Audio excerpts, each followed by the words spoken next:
Anytime we watch pornography, masturbate, and get sexual stimulation, our negative emotions like fear and anxiety, that part of your brain just gets suppressed. And this is where people get into a lot of trouble because suppressed emotions just grow over time. So the more guilty I become, the more of a loser I become. The harder it is to date, the worse I feel about myself, the more I fall into pornography. So this becomes a neurological cycle. But here's the real problem. All addictions are on the rise. And this is why.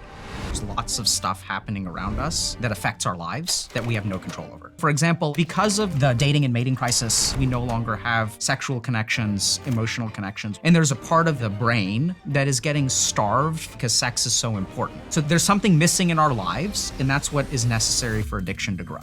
And this is creating huge problems because it's sort of like if I fill up your stomach with unhealthy food, you don't have any micronutrients, but you're not gonna crave broccoli.